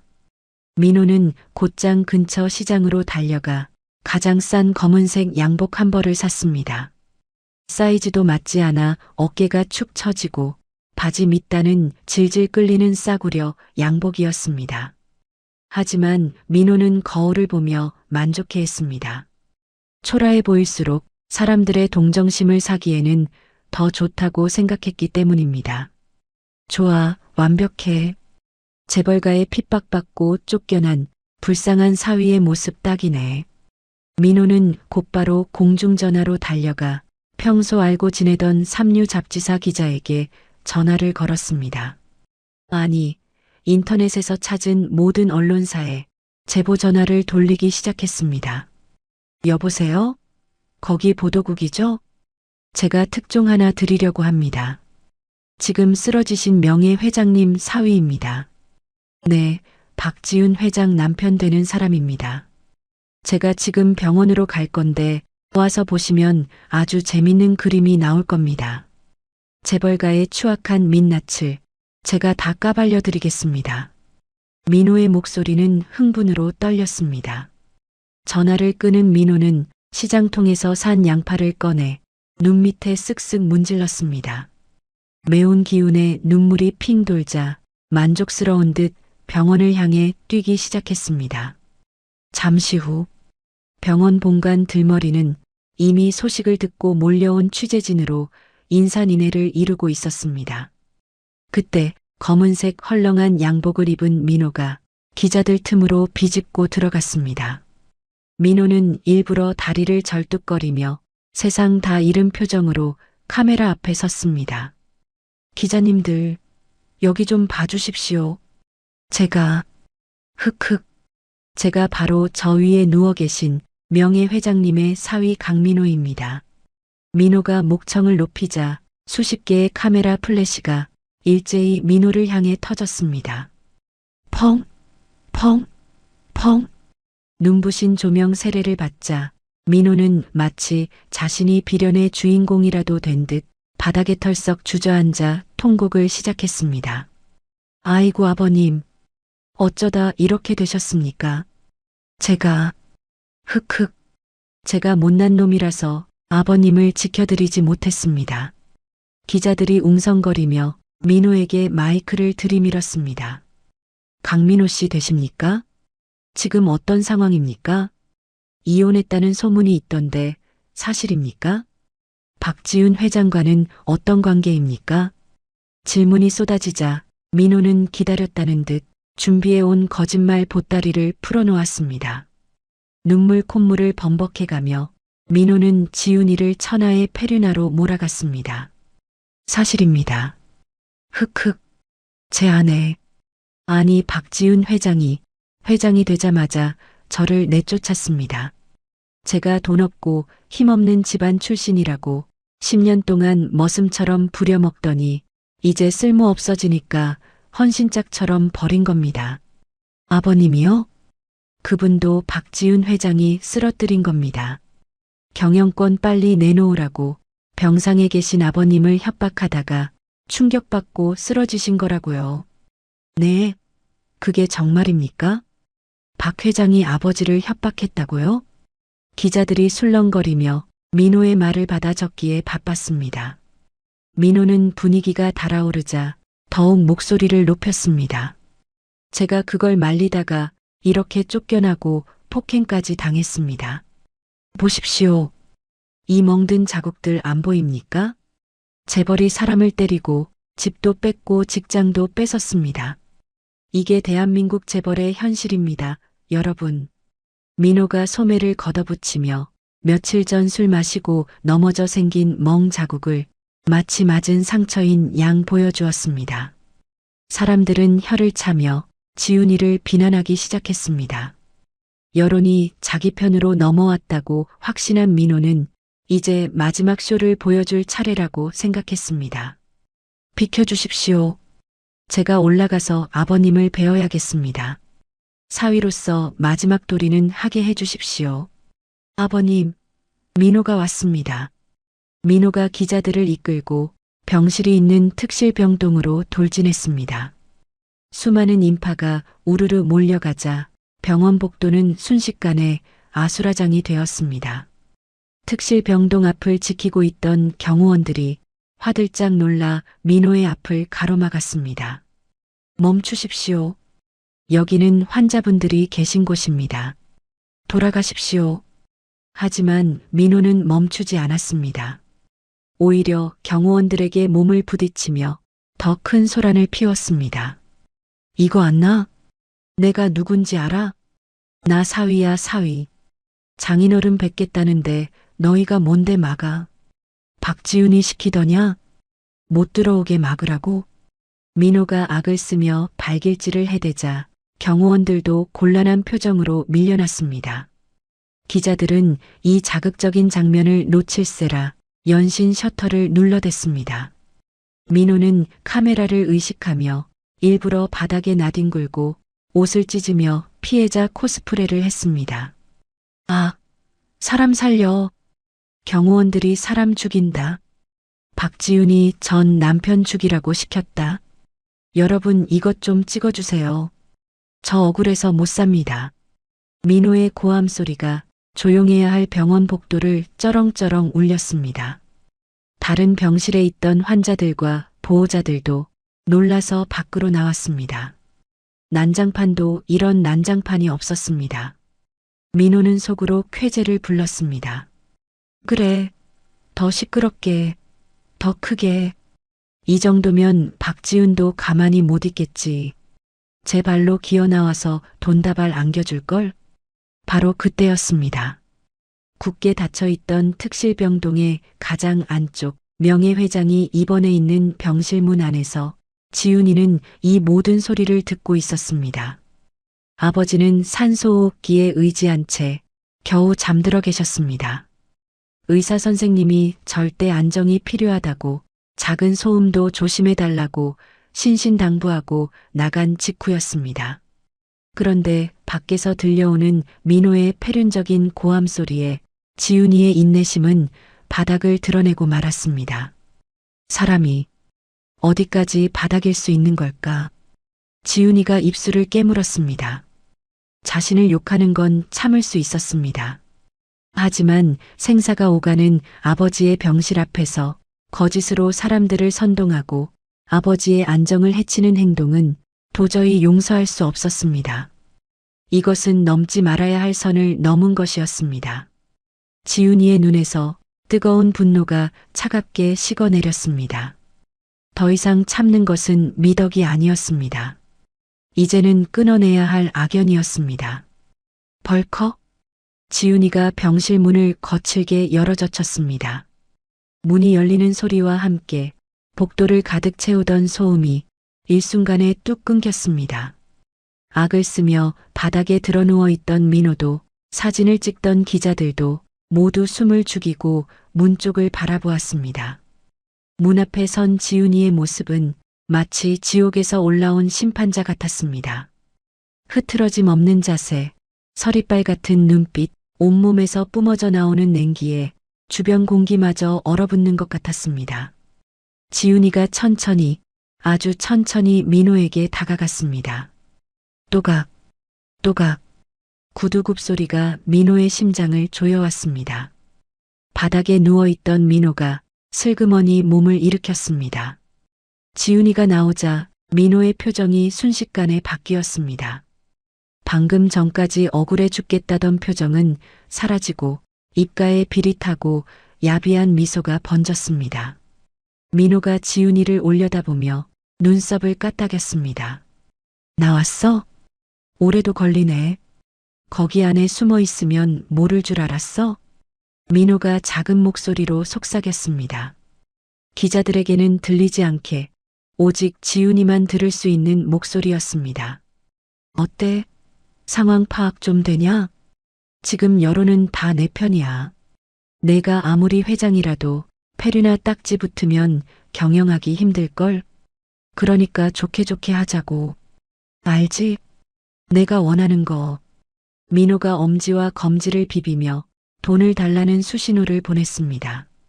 그 뻔뻔하고 역겨운 모습에 지훈이는 기가 찼습니다.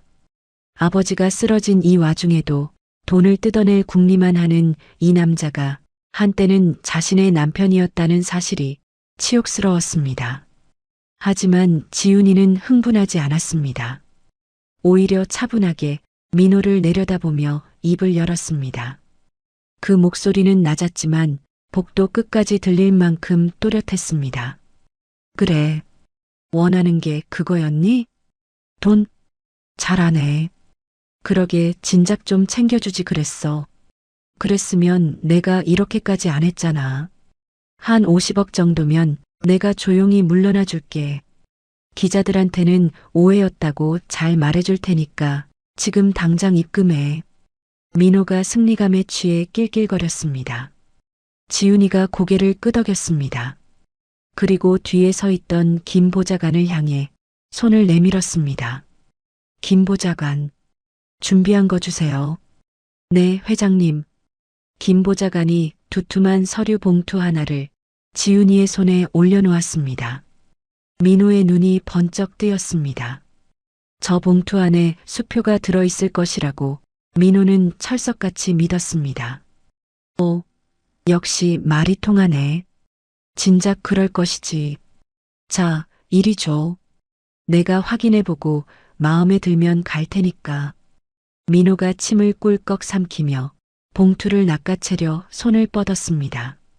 하지만 지훈이는 봉투를 주지 않았습니다. 대신 수많은 카메라와 기자들이 보는 앞에서 봉투 안에 든 서류들을 꺼내어 허공에 흩뿌려 버렸습니다. 차악! 하얀 종이들이 눈처럼 흩날리며 민호의 얼굴 위로 쏟아져 내렸습니다.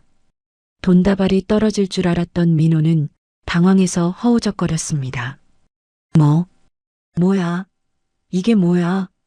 바닥에 떨어진 종이 한 장을 집어든 민호의 얼굴이 순식간에 흙빛으로 변했습니다. 그것은 수표가 아니었습니다.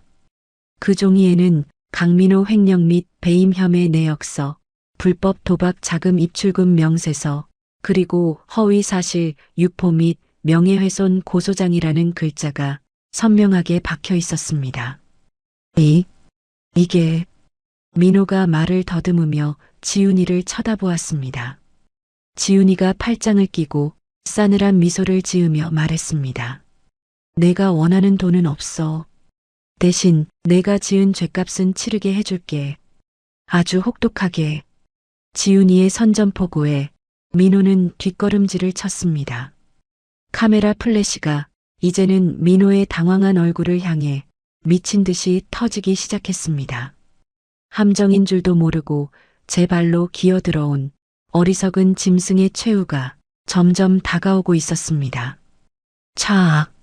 하늘에서 눈처럼 쏟아져 내린 종이들이 병원복도 바닥을 하얗게 뒤덮었습니다. 민호는 떨리는 손으로 바닥에 떨어진 종이 한 장을 집어들었습니다. 종이를 쥔 민호의 손이 부들부들 떨리기 시작했습니다. 이게 다 뭐야? 횡령? 도박? 거짓말이야. 다 거짓말이야. 민호가 종이를 구겨 바닥에 패대기치며 기자들을 향해 악을 썼습니다.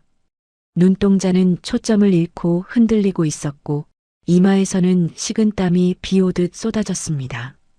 여러분, 속지 마십시오. 이거 다 조작입니다. 돈 많은 재벌들이 만드는 서류 쪼가리, 이런 거 만드는 게 일도 아닙니다. 저를 모함하려고 가짜 증거를 만든 겁니다. 제가 억울하다고 했잖습니까? 민호가 핏대를 세우며 변명을 늘어놓자 잠시 주춤했던 기자들이 다시 수군거리기 시작했습니다. 혹시나 하는 마음에 카메라 렌즈가 다시 지훈이를 향했습니다. 하지만 지훈이는 눈 하나 깜짝하지 않았습니다. 오히려 여유로운 표정으로 김 보좌관에게 손짓을 했습니다. 김 보좌관, 저 사람이 아직도 정신을 못 차린 것 같네요. 말로는 안 통하는 사람이니 직접 귀로 듣게 해주세요. 네, 회장님. 김 보좌관이 양복 안주머니에서 소형 녹음기를 꺼내 들었습니다.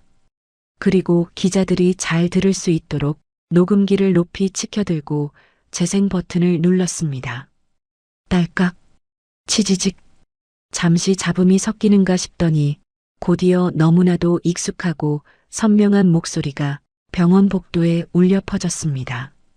야, 유라야, 내가 대박 계획 하나 짰어. 뭔데 오빠? 인터넷에 글을 올리는 거야. 박지훈이가 회장 되더니 조강지쳐 버렸다고 내가 피해자인 척 연기하면 사람들 다 속아. 재벌 갑질이라고 하면 눈 뒤집혀서 욕하거든. 오빠 천재다. 그럼 위자료 더 받을 수 있는 거야? 당연하지. 여론몰이에서 한 50억 뜯어내자.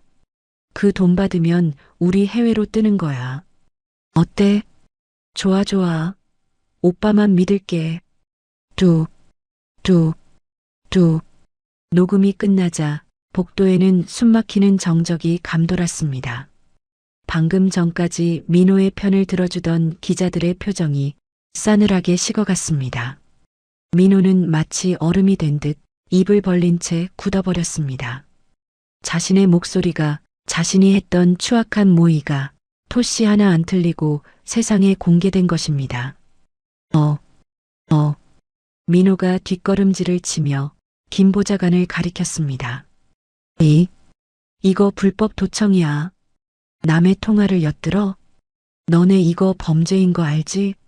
내가 고소할 거야. 다 고소할 거라고. 민호가 마지막 발악을 하며 소리쳤습니다. 지훈이가 한 걸음 앞으로 다가와 민호의 코앞에서 차갑게 일갈했습니다. 착각하지 마. 그 녹음 파일 내가 회사 다닐 때 쓰던 업무용 손전화에 있던 거야. 내가 멍청하게 자동 녹음 기능을 켜놨더구나. 회사 자산인 손전화를 반납받아서 법적으로 문제없이 전자감식으로 복구한 거야. 알아들어? 뭐라고? 내 스스로 남긴 증거가 너를 잡은 거야.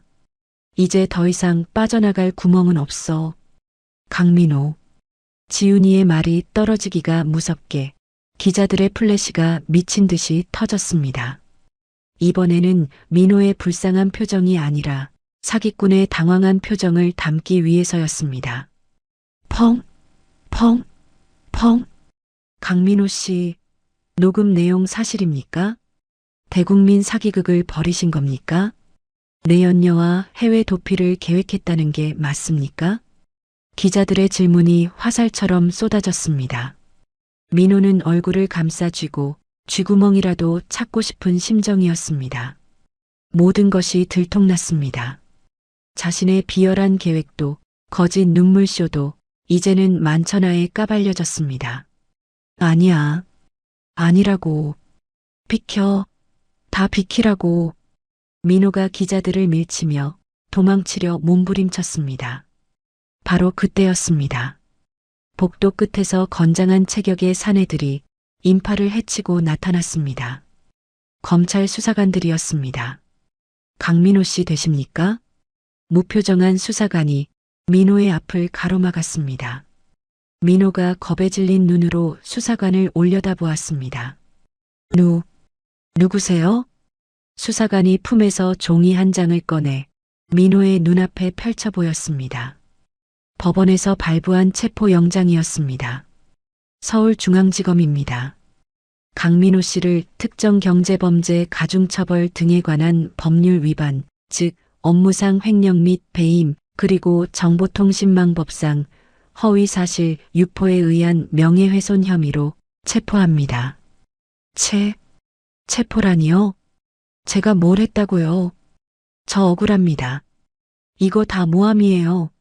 민호가 뒷걸음질 치며 도망가려 했지만 수사관들은 노려냈습니다. 순식간에 민호의 양팔을 꺾어 제압하고 허리춤에서 차가운 금속 수갑을 꺼냈습니다. 철컹!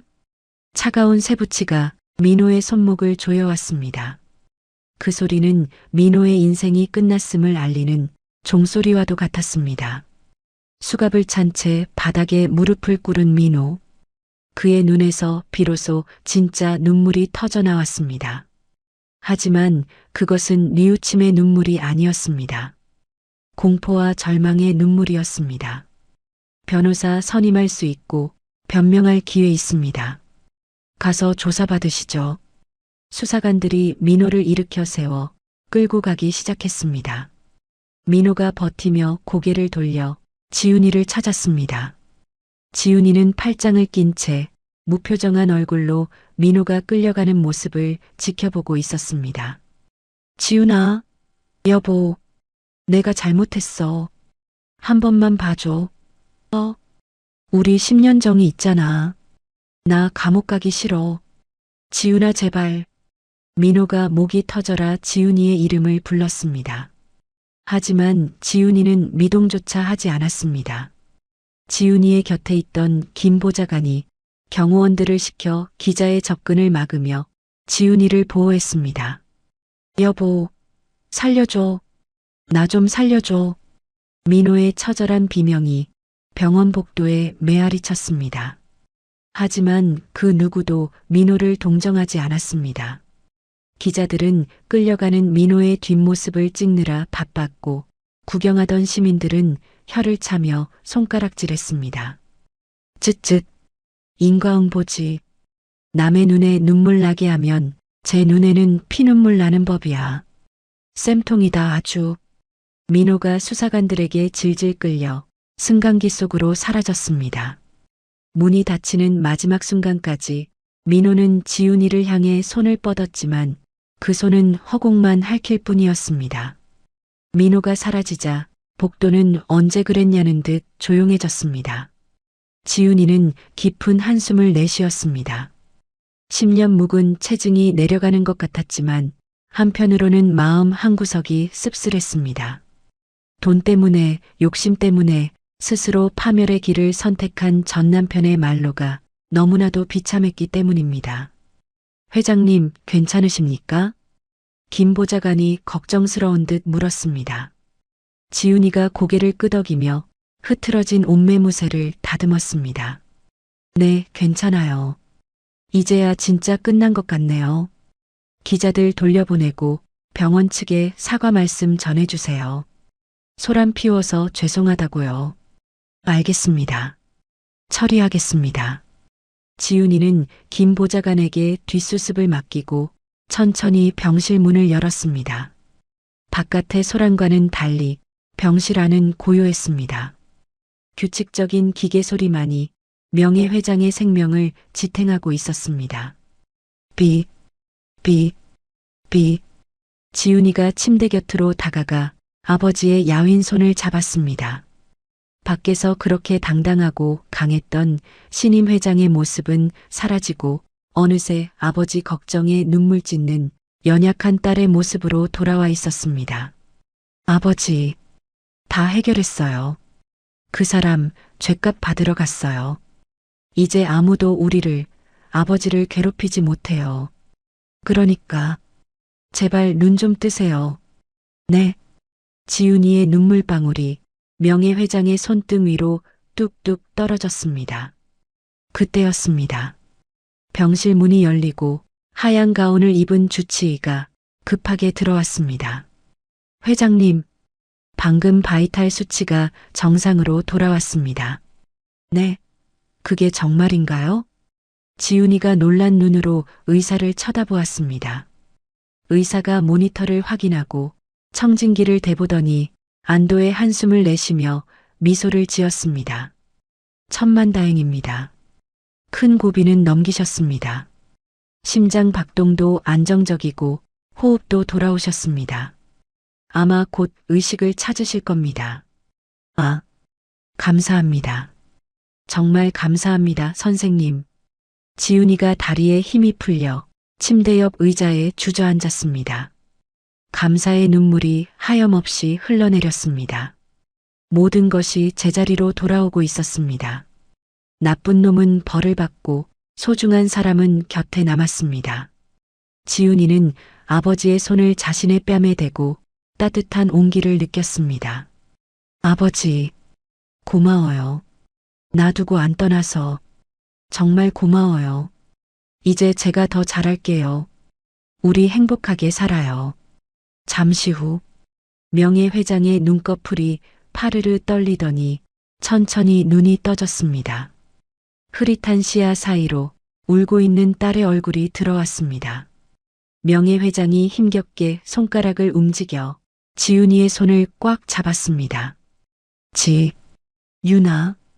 가늘게 갈라지는 목소리였지만 지훈이에게는 세상 그 어떤 소리보다 반가운 소리였습니다. 네, 아버지. 저 여기 있어요. 알아보시겠어요? 명예 회장이 희미하게 고개를 끄덕이며 입가에 엷은 미소를 띄었습니다. 그 미소는 모든 폭풍우가 지나가고 난 뒤에 뜨는 따뜻한 햇살 같았습니다. 고생 많았다. 내 딸. 아버지의 한마디에 지훈이는 소리내어 엉엉 울었습니다. 슬픔의 눈물이 아니었습니다.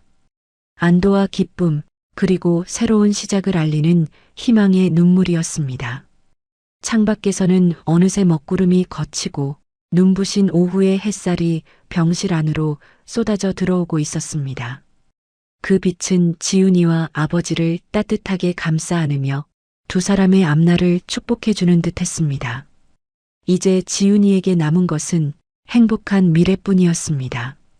그리고 저 차가운 철창 안으로 끌려간 민호에게 남은 것은 영원히 끝나지 않을 후회뿐이었습니다. 선과 악의 결말은 이토록 명확하고 선명했습니다. 계절이 바뀌고 어느덧 1년이라는 시간이 흘렀습니다. 차가운 바람이 교도소의 높은 담장을 넘어 좁디 좁은 독방 안으로 파고들었습니다. 곰팡이 냄새가 진동하는 그곳에 한 남자가 낡은 수의를 입은 채 멍하니 벽을 바라보고 앉아 있었습니다. 덥수룩한 수염과 움푹 패인 눈, 초점을 잃은 동공.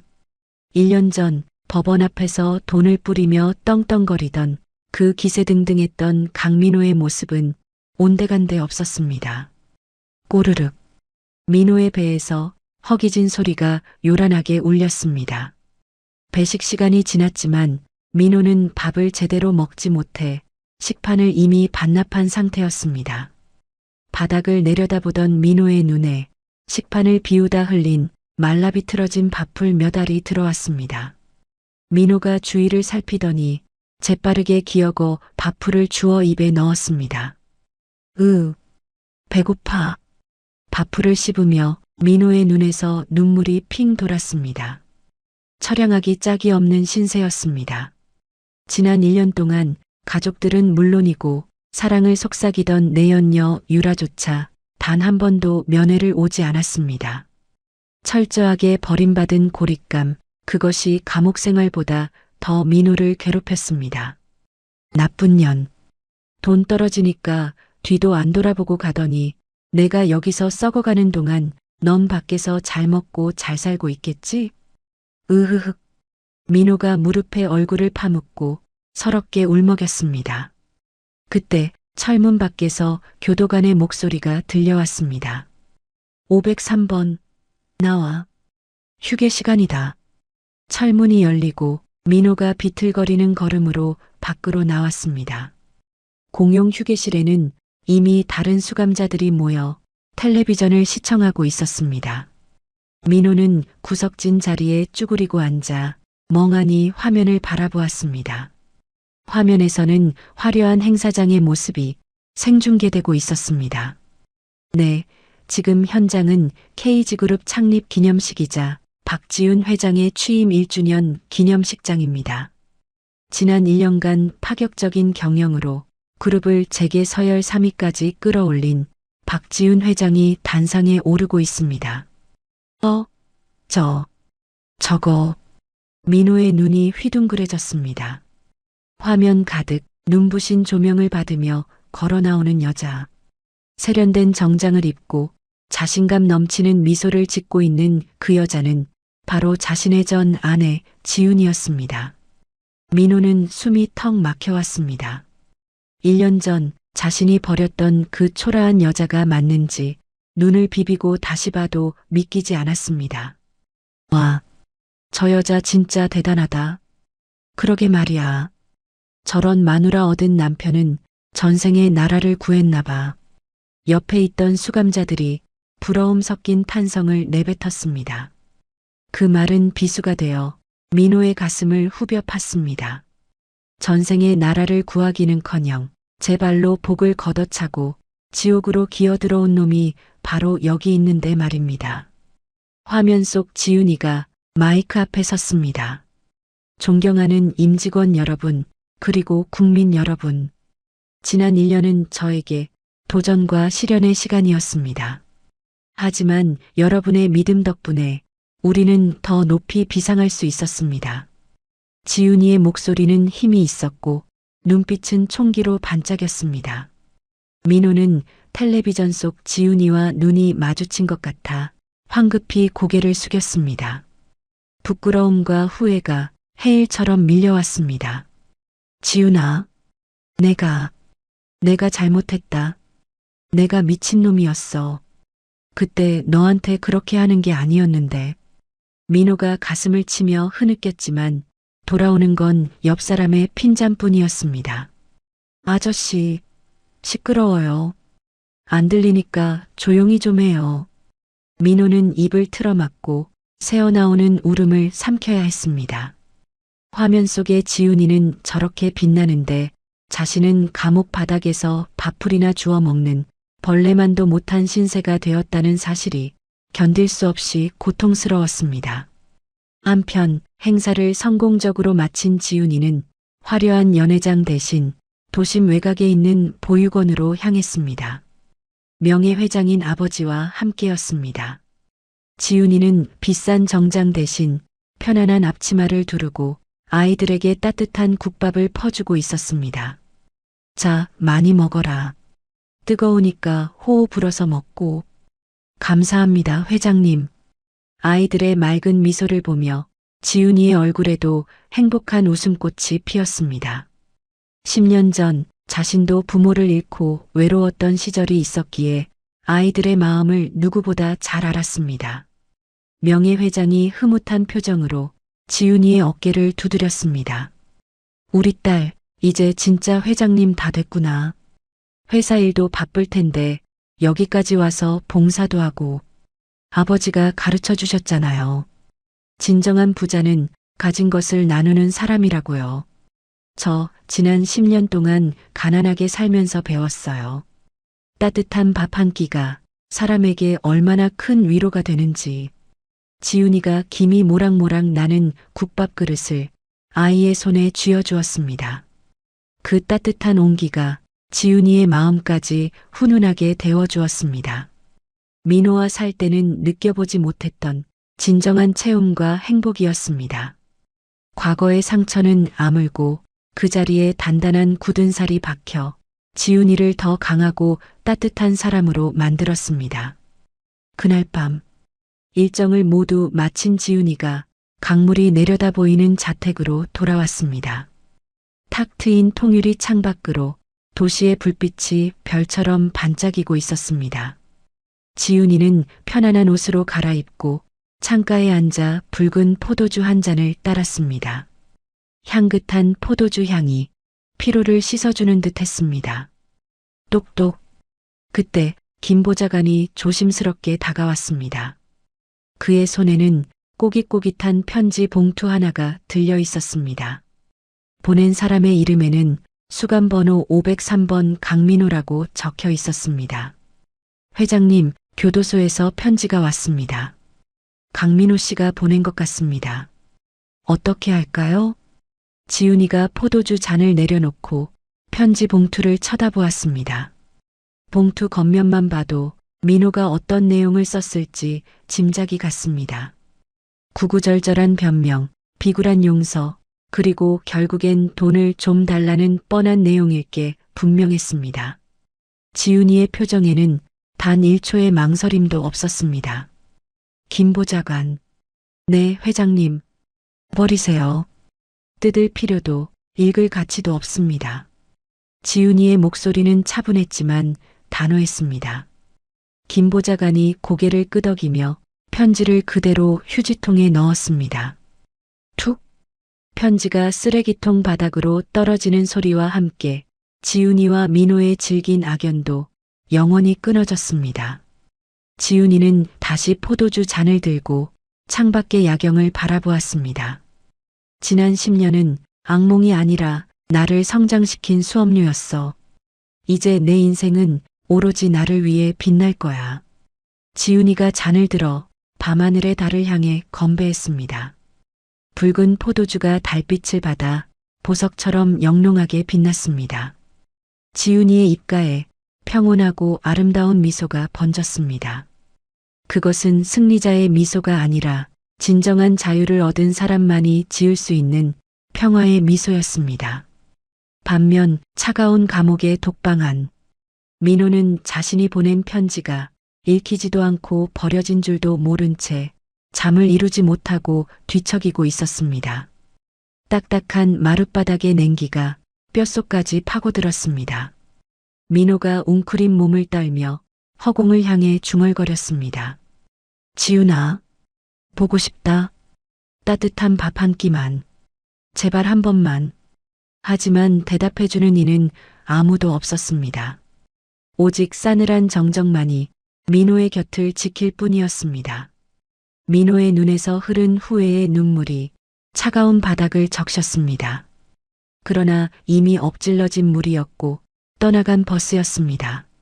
사람의 가치를 통장에 찍힌 숫자로 매기려 했던 어리석은 남자. 그는 곁에 있는 보석을 돌멩이 취급하며 발로 차버렸습니다. 그 오만함의 대가는 차가운 철창 안에서의 기나긴 후회와 고독뿐이었습니다. 진정한 불안, 곳간에 높이 쌓인 재물이 아니라 내 곁에 있는 사람을 귀하게 여길 줄 아는 따뜻한 마음이라는 것을, 그는 모든 것을 잃고 가장 낮은 곳으로 떨어져서야 비로소 깨달았습니다. 세상에 영원한 비밀은 없고 뿌린 대로 거두지 않는 법은 없습니다. 오늘의 사연 어떻게 들으셨나요? 돈에 눈이 멀어 진짜 보석 같은 아내를 버린 남자의 비참한 최후. 그것은 사필기정이라는 말로밖에 설명할 수 없을 것 같습니다. 우리는 살아가면서 종종 가장 중요한 것을 잊고 살아갑니다.